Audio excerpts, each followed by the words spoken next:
नव्या बचपन से ही बहुत जिद्दी थी। बिना माँ की बच्ची थी, इसीलिए सब लोग उसे संभालते थे। दादी की तो लाडली थी। उसके पापा सचिन की दूसरी शादी करने का प्रयास चालू था, पर यह 7 साल की बच्ची कुछ न कुछ करके अपने पापा का रिश्ता जुड़ने नहीं देती थी। उसकी दोनों नानी और दादी उसे समझा समझा कर थक गईं।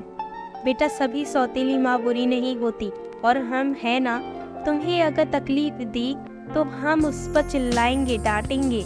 लेकिन उसके मन में बार बार डर आ रहा था कि सौतेली माँ मुझे तकलीफ देगी, पापा भी उसका ही सुनेंगे, और उसकी माँ की आखिरी याद मतलब उसका मंगलसूत्र वह भी उस सौतेली माँ को दे देंगे।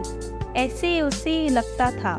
सभी को टेंशन हो रहा था कि उसे कैसे समझाएं। उसकी माँ मतलब सुनीता एक एक्सीडेंट में 2 साल पहले इस दुनिया से चली गई। तब से लेकर अब तक उस बच्ची को सभी संभालते थे, पर उसकी यह जिद जरा ज्यादा ही थी। कैसे बताएं अभी इसे। इसकी दादी ने उसकी ही मौसेरे भाई की लड़की पसंद कर ली थी। उसकी भी शादी होकर तलाक हो गया था, और उसे एक लड़का भी था, पर यह बच्ची सुनने को तैयार ही नहीं थी। वह लड़का है मतलब उससे ही सब प्यार करेंगे, मुझसे नहीं, ऐसा मन में वहम बिठाए वो इस शादी को नहीं होने देगी। ऐसी जिद पकड़ कर बैठी थी। उसकी जिद के आगे सचिन भी नहीं बोल सका। दोनों दादी और नानी काफी चिंतित हो गईं। बाद में सुनीता की माँ ने समस्या का समाधान निकाला। सुनीता की एक दोस्त माया, जिसकी उम्र हो चुकी थी, इसलिए उसकी शादी तय नहीं हो रही थी। उसके घर जाकर नानी ने सब हकीकत बताई। वह सब सुनने और समझने के बाद भी माया शादी के लिए तैयार हो गई। इस वजह से दोनों नानी और दादी भी काफी खुश हो गए। अब सचिन क्या कहता है, इसकी उनको चिंता हो रही थी। खुद सास ही बोल रही थी, इसलिए जमाई तैयार हो गया। लड़की को मिलने के लिए सचिन ने माया से मिलने का तय किया। मुलाकात के दिन सचिन ने माया से कहा कि मैं सिर्फ नव्या के भविष्य के लिए और अपनी माँ की इच्छा के लिए तैयार हुआ हूँ। मेरी तरफ से बाकी कोई भी उम्मीद मत करो।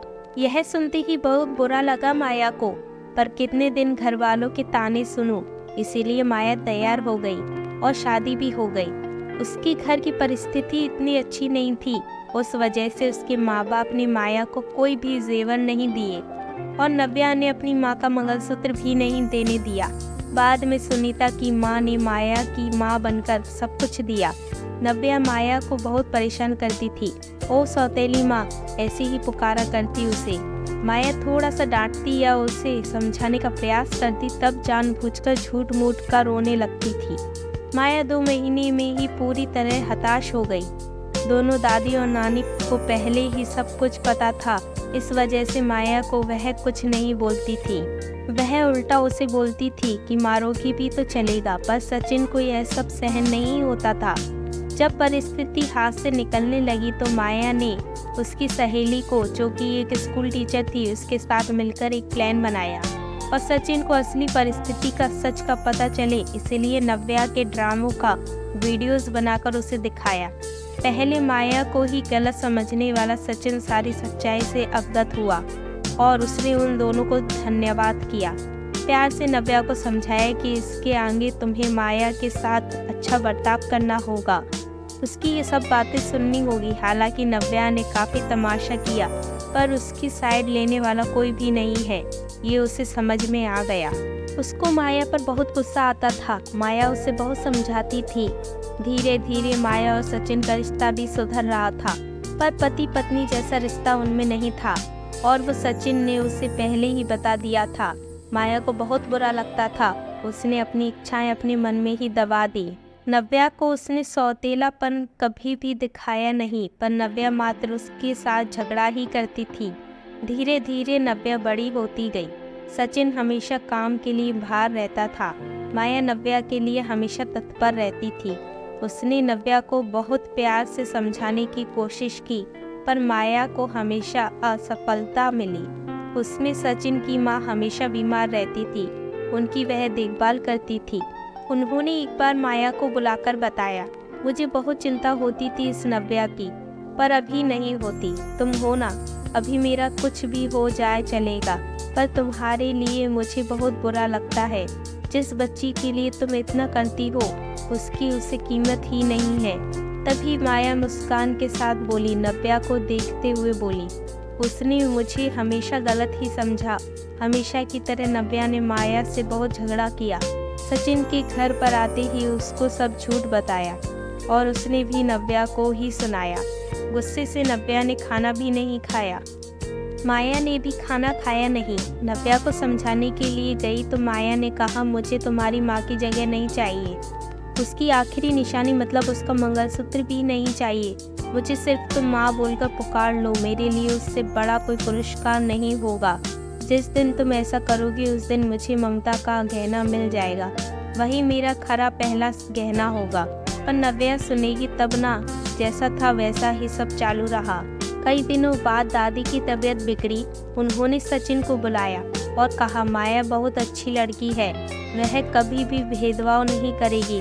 तुम उसको अपनी पत्नी की तरह स्वीकार कर लो।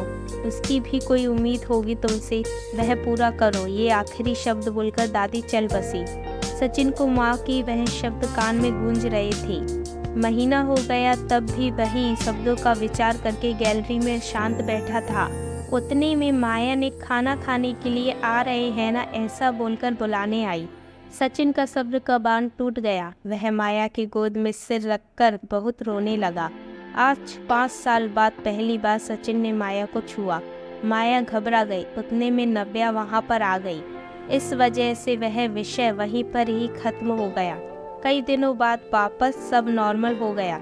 दोनों ही अब शरीर से मन से नजदीक आ गए थे। नव्या को समझ आने के बाद वह भी जरा अच्छा बर्ताव करने लगी। अभी उसकी 12वीं की परीक्षा थी, इसलिए माया उसके टाइम टेबल सब ठीक से संभाल रही थी। कुल मिलाकर सब अच्छा चल रहा था। ऐसे में उनकी खुशियों को नजर लग गई। सचिन का भी एक्सीडेंट हो गया और वह गुजर गया। अभी माया और नव्या वह दोनों ही थी एक दूसरे के लिए। जो भी सेविंग थी उस पर घर चल रहा था। माया तो ग्रेजुएट नहीं थी, इस वजह से उसे नौकरी मिलने में दिक्कत आ रही थी। छोटी छोटी नौकरी करके वह घर खर्चा चला रही थी। सचिन की सब सेविंग उसने नव्या के लिए रख दी। अब नव्या को प्यार हो गया था सुशांत नाम के लड़के से। इस वजह से माया ने उसका प्रेम विवाह करने का सोचा। सब लोग अच्छे हैं, नव्या भी खुश रहेगी ऐसा उसे विश्वास था। पर सुशांत की माँ खड़ूस थी। सचिन के जाने के बाद उसकी परिस्थिति भी अच्छी नहीं थी। नव्या शादी के बाद ज्यादा गहने नहीं लाई, इसीलिए ससुराल वाले उसे तकलीफ दे रहे थे। उसकी सास की सहेलियां घर पर आई थी नई दुल्हन से मिलने, तब नव्या की सौतेली माँ के बारे में बुरा भला बोल रही थी। सौतेली माँ है ना, इसीलिए ऐसा जानबूझकर किया होगा। सब कुछ खुद के लिए रखा होगा और बेटी को लंका की पार्वती बनाकर सिर्फ मंगलसूत्र पहनाकर भेज दिया और हंसने लगी। अभी उसका खुद पर का नियंत्रण टूट गया। मेरी माँ की आखिरी याद मतलब यह मंगलसूत्र है जो मेरी इच्छा थी कि मैं ही इसे पहनूं। यह मंगलसूत्र मेरी माँ का आशीर्वाद का हाथ है और मेरी माया माँ को बुरा भला बोलने का तुम्हें कोई भी हक नहीं है। आज वह है, इसीलिए मैं हूँ। उन्होंने मुझे अच्छे संस्कार दिए, डिसिप्लिन सिखाया, संयम और बड़ों का सम्मान, यह सब बातें कोई भी उम्मीद न रखते हुए सिखाया। पापा के जाने के बाद भी उन्होंने कमाए हुए एक पैसा भी खुद पर खर्च न करते हुए सब पैसे मुझे दिए। कभी भी सौतेलापन उन्होंने मुझे नहीं दिखाया। मेरे लिए उन्होंने खुद का बच्चा तक नहीं होने दिया। पर मुझ पागल को कभी यह समझ में नहीं आया। उन्होंने मुझे सिर्फ और सिर्फ प्यार किया। मुझसे उन्हें एक ही चीज़ चाहिए थी जो मैं कभी नहीं दे पाई। सब औरतें एकदम सोच में पड़ गईं कि आखिर वह कौन सा चीज़ चाहिए थी। उन्होंने नव्या से पूछा उन्हें क्या चाहिए था। सच में बहुत महंगा गहना होगा, इसीलिए तो उसने इतना एडजस्ट किया होगा। बातचीत हो रही थी तब वहाँ माया आई और औरतें खुसुर पुसुर करते हुए हंसने लगी। माया मन में डर गई। नव्या ने ऐसा क्या किया होगा, ऐसा क्या किया जो यह सब औरतें उसे देख रही हैं। तभी नव्या ने माया को गले लगाकर प्यार से माँ बुलाया। दोनों माँ बेटी सब भूलकर एक दूसरे की बाहों में गुम हो गई। औरतें जब जाना फूसी कर रही थी कि तभी नव्या बोली, आप सबको वह गहना देखना था ना, यही माँ बुलाकर ममता का गहना उसे चाहिए था। माया को तो रोना आ रहा था। दोनों सचिन और दादी के फोटो के सामने खड़े रहकर उनको हाथ जोड़कर नव्या ने उनसे माफ़ी मांगी। और माँ को कभी खुद से कभी दूर नहीं करूँगी ऐसा वचन दिया।